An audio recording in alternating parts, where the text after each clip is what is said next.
تغییر میکنه. خیلی خیلی خوشمزه است. بیا دیگه. Geçmişi sorma yine zora koyma beni bugünümle sev. نیازی نبوده انقدر زحمت بکشی. خواهش میکنم لاله، این چه حرفیه که میزنی؟ اکسیژن تازه هوایی به این خوبی تو این طبیعت زیبا آدمو به تغییر نیاز دارن. خب میشنوم. میخواستی خودته. متوجه نمیشم.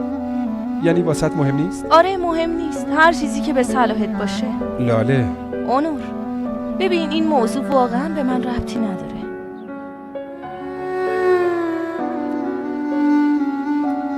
صبر کن ببینم. یعنی این رفتارت، این حرکاتت مگه به خاطر این نبود که من با پیلینسو رابطه دارم؟ من از اولم گفته بودم که بین ما چیزی وجود نداره.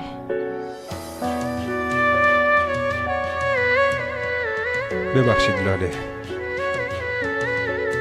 اگه دوباره ببینم که با لاله هستی اون وقت